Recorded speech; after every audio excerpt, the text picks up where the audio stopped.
Halo teman-teman, kali ini saya akan bahas tips lolos beasiswa LPDP dalam negeri. Mulai dari bagaimana cara menulis esai yang bagus, apakah kita harus punya banyak prestasi supaya bisa lulus, bagaimana kita bisa menjelaskan kontribusi kita untuk negara, linearitas program studi, syarat bahasa Inggris, sampai dengan tips menghindari sertifikat TOEFL yang palsu. Simak video ini sampai selesai. Jadi kan saya rencana mau daftar beasiswa LPDP dalam negeri.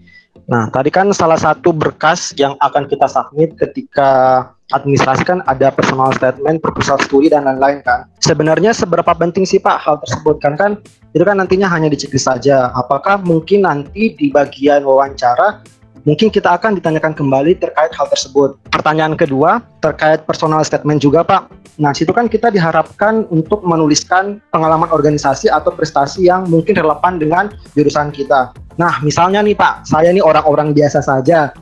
Bagaimana cara yang bisa saya lakukan untuk mensiasati hal tersebut? Padahal saya ingin berkontribusi terhadap Indonesia, seperti itu Pak. Yang pertama, esai itu apakah itu hanya checklist atau nanti betul akan ditanyakan? Ini poin yang sangat penting teman-teman. Ya memang yang namanya esai itu kita submit pada saat seleksi administrasi. Pada saat awal ya kita mendaftar kita submit esai itu. Tapi esai itu nanti gunanya adalah pada saat kita wawancara. Kalau LPDP berarti tahap ketiga ya. Kita submitnya pada saat seleksi administrasi, tapi digunakannya nanti pada saat wawancara.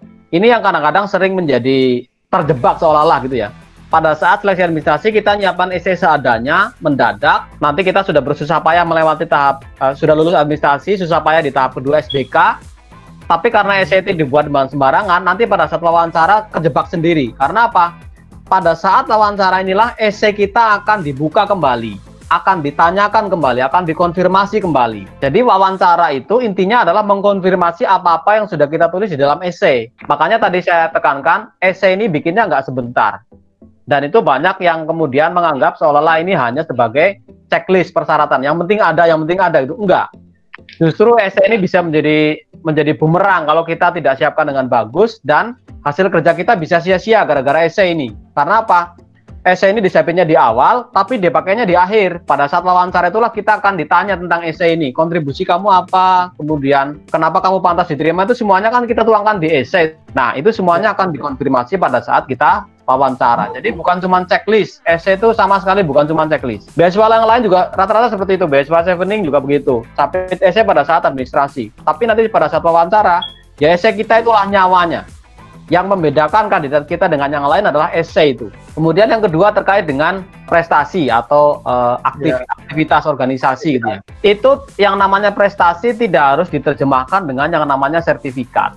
Ini banyak terjadi teman-teman yang seolah-olah bahwa saya harus jadi aktivis, saya harus punya sertifikat, jadi ketua ini, ketua itu, juara ini, juara itu. Enggak. Yang dicari oleh LPDP adalah kontribusi.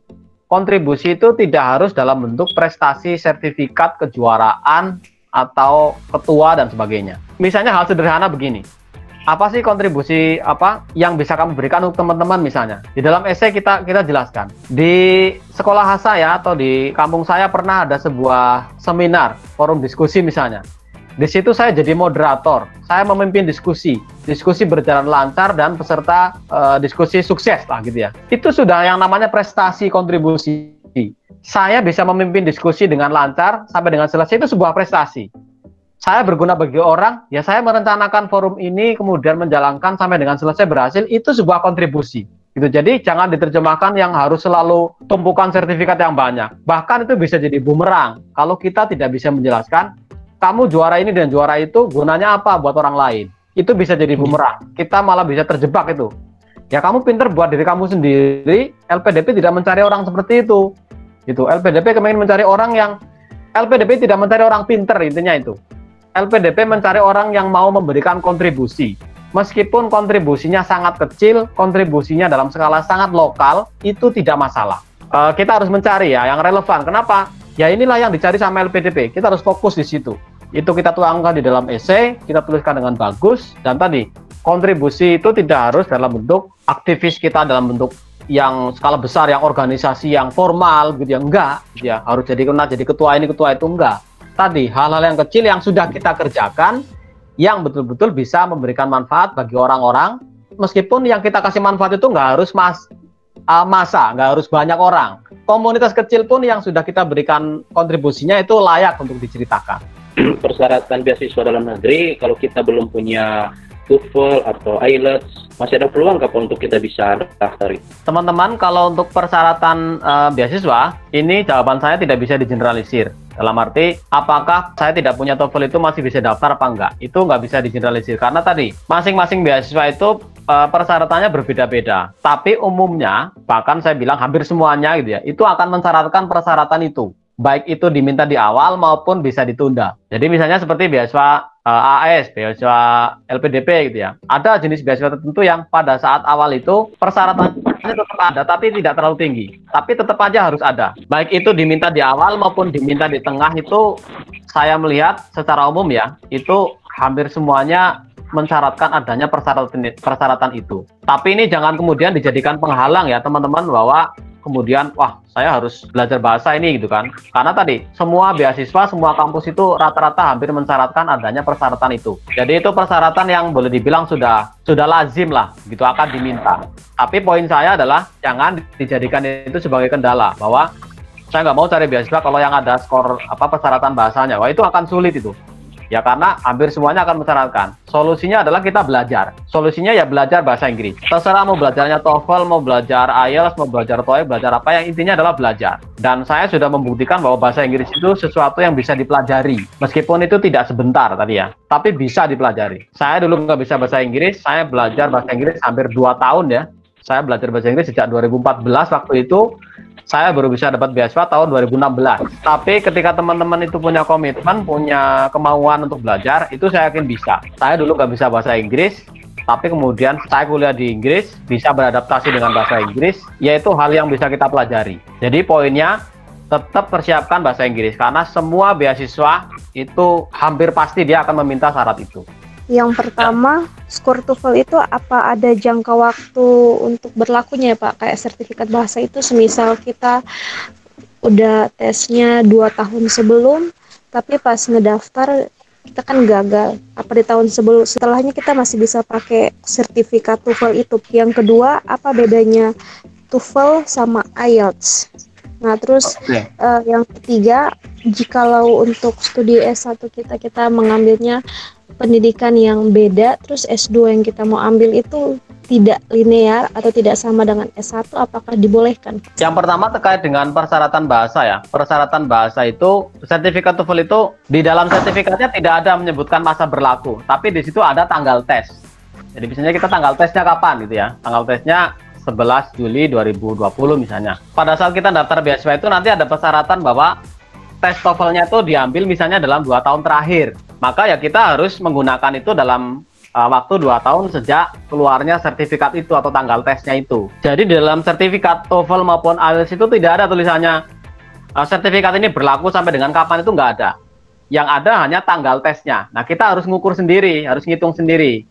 Tanggal tesnya ini atau tanggal keluarnya sertifikat ini masih dalam range waktu yang diperbolehkan apa enggak. Kalau misalnya beasiswa A gitu ya, beasiswa A ini mengatakan bahwa Anda harus mensubmit sertifikat TOEFL yang diambil dalam 2 tahun terakhir. Ya kita hitung sendiri, sertifikat TOEFL kita ini pada saat kita submit beasiswa tadi masih dalam waktu 2 tahun enggak? Ya, kalau sudah lebih dari 2 tahun, ya berarti udah nggak bisa kita pakai. Meskipun di dalam sertifikat itu nggak ada tulisan masa berlakunya. Yang kedua, ya, terkait dengan IELTS dan TOEFL. IELTS dan TOEFL itu intinya sama-sama tes bahasa Inggris terstandar. Dia hanya berbeda strukturnya. Teman-teman silahkan mau belajar IELTS, mau belajar TOEFL, mana yang cocok silahkan, dua-duanya bisa dipakai. Intinya sama, mengetes listening, kemudian writing, speaking, dan reading. Itu hanya berbeda style, berbeda provider gitu ya. Berbeda provider, berbeda penyedianya. Yang ketiga apa tadi? Lupa saya. Jadi teman-teman, kalau untuk jurusan yang akan diambil itu tidak perlu dikaitkan saya S1-nya apa, S2-nya harus apa. Ini namanya linearitas ya. Jadi kesamaan jurusan. Linearitas itu hanya penting kalau teman-teman berprofesi sebagai akademisi, berprofesi sebagai guru, dosen, peneliti, itu linearitas jadi penting supaya ilmunya jadi lengkap. Tapi kalau teman-teman yang tidak berprofesi sebagai akademisi, nggak punya niat jadi guru, jadi dosen, jadi peneliti, itu nggak usah dipikirin. Mau kuliah jurusan apa aja itu bebas. Yang paling penting adalah mengambil jurusan kuliah itu sesuai dengan rencana karir kita di masa depan. Ya kalau sesuai dengan rencana karir kita sekarang itu bagus. Kita kerjanya apa sekarang, kita ambil jurusan itu. Tapi kalau kita tidak mau menekuni bidang itu, nanti mau ganti bidang lain, nggak masalah itu, ganti aja. Posisi sekarang saya mengajar sesuai dengan bidang saya di S1 itu pendidikan agama Kristen. Nah, rencana saya misal S2 ini saya mau ambil bimbingan konseling, apakah itu boleh, Pak? Ya, kalau memang rencana ke depan memang mau jadi guru BK ya nggak masalah gitu. Tapi kalau misalnya rencana ke depan tetap mau mengajar pendidikan agama Kristen, ya mestinya ngambil jurusan itu. Nah, kalau ke depannya mau jadi guru agama Kristen tapi ngambil jurusan guru BK kan jadi nggak nyambung itu. Kalau misalnya saya ke depan, saya nggak mau lagi mengajar pendidikan agama Kristen, saya mau jadi guru BK. Makanya saya ambil jurusan kuliah yang jurusan bimbingan dan konseling. Ya, jadi kaitkan dengan rencana ke depan itu lebih relevan. Kalau memang nggak mau menekuni profesi yang sekarang, ya kaitkan aja dengan saya ke depan memang nggak kepingin menekuni bidang ini. Nah, itu lebih relevan untuk dijelaskan. Tapi seandainya saya ambil hubungan keterkaitan, kenapa misalnya begini Pak, saya tetap mengajar agama tapi di situ ada keterkaitan antara agama dengan bimbingan konseling itu sendiri, seperti kedua bidang studi ini saling melengkapi, apa itu bisa Pak? Nggak masalah, yang penting bisa kita jelaskan. Kita masing-masing punya justifikasi. Ya, justifikasi yang tadi yang harus ditaruh di dalam esai tadi. Kenapa saya ambil bidang studi ini? Sepanjang kita punya justifikasi. Yang saya sebutkan tadi adalah yang akan mempermudah justifikasinya. Tentu akan lebih mudah kita untuk menjustifikasi kenapa kamu ambil jurusan ini, karena sekarang profesinya saya ini dan ke depan saya juga profesinya akan sama. Itu akan kuat sekali. Dan saya juga kontribusinya di sini, misalnya di bidang ini. Atau yang kedua tadi, misalnya ganti bidang studi, itu pun nggak masalah. Tapi kan justifikasinya jadi akan lebih berat kan? Karena apa? Nah, kenapa tidak menekuni bidangnya ini? Kenapa ganti? Meskipun itu tidak masalah, kalau yang bukan guru ya, jelas tadi kita nggak bahas ini. Kalau yang akademisi, nggak masalah juga mau ganti profesi, ganti bidang. Tapi kan kita justifikasinya jadi akan lebih berat. Nah, apalagi kalau misalnya tadi, kita profesinya misalnya menekuni di pendidikan agama, ternyata akan ngambil bidang konseling, yang itu di rencana ke depan kita pun bukan itu rencana kita. Nah, itu akan justifikasinya akan semakin berat gitu ya. Tapi tidak masalah juga. Terkait masalah sertifikat TOEFL, apakah ada lembaga untuk LPDP ini, apakah lembaga bahasa yang khusus menyediakan TOEFL ini ada kriterianya atau seperti apa? Karena kan sekarang lembaga bahasa itu sudah menjamur. Terima kasih Pak. Kalau dari LPDP sendiri tidak ada. LPDP tidak memberikan list gitu ya, bahwa hanya menerima sertifikat TOEFL dari lembaga ini atau lembaga tertentu gitu ya. Tetapi ini poin penting yang teman-teman perlu perhatikan. Jangan sampai teman-teman mensubmit, yang pertama ya, mensubmit sertifikat TOEFL yang palsu. Karena itu banyak kejadian. Saya dengar langsung ini dari pegawai salah satu pegawai LPDP. Ada pendaftar LPDP yang mensubmit sertifikat TOEFL yang palsu dan mereka bisa tahu itu. Karena apa? Mereka terhubung dengan penyedia tes TOEFL itu internasional. Tes TOEFL atau IELTS itu kan ada nomor sertifikatnya kan. Nomor sertifikat itu ada registrasinya dan itu bisa dicek. LPDP sudah bekerja sama dengan lembaga-lembaga itu. Mereka bisa cek. Mereka pasti tahu sertifikat TOEFL ini asli atau palsu. Kalau sudah palsu itu sudah pasti tidak lulus. Jadi ini harus hati-hati. Teman-teman jangan sampai memalsukan sertifikat TOEFL atau IELTS. Dan yang kedua, harus hati-hati mengambil tadi ya. Jangan sampai kita kemudian seperti tertipu gitu ya oleh lembaga penyedia sertifikat TOEFL yang abal-abal. Meskipun tadi LPDP tidak bisa menyediakan listnya. Nah, bagaimana caranya memastikan bahwa kita mengambil sertifikat TOEFL dari lembaga yang terpercaya? Yang pertama itu bisa ditelusuri di website namanya ITS ya, its.org atau .com. Ya, itu bisa ditelusuri di situ. Lembaga-lembaga yang terafiliasi. Atau yang kedua, kalau mau di cara cepatnya ya, cara cepat untuk kita mengetahui mana yang valid dan tidak, kita bisa tanya sama teman-teman yang sudah lulus seleksi administrasi. Karena kan tadi tahapannya di seleksi administrasi ya, syarat TOEFL. Jadi kalau yang sertifikat TOEFL-nya palsu itu di seleksi administrasi udah nggak mungkin lulus. Pasti tidak lulus. Cara cepatnya itu, kalau yang teman-teman yang ada punya kenalan kakak kelas sebelumnya, kamu tes TOEFL di mana? Oh, di tempat anu gitu ya. Dan dia lulus administrasi, berarti itu lembaga bisa dipercaya. Gitu. Itu shortcut yang paling gampang yang tidak perlu kita telusuri di website ya. Tanya aja temennya, kamu tes TOEFL di mana gitu ya. Yang sudah pernah lulus administrasi atau yang sedang beasiswa kuliah pakai beasiswa LPDP atau yang alumni penerima beasiswa LPDP. Itu pasti dia tes TOEFL di tempat yang kredibel. Di video selanjutnya, saya akan bahas cara menulis motivation letter atau surat motivasi beasiswa. Klik video yang ini, video tentang motivation letter. Saya bahas banyak hal tentang motivation letter di situ. Sampai ketemu di video selanjutnya.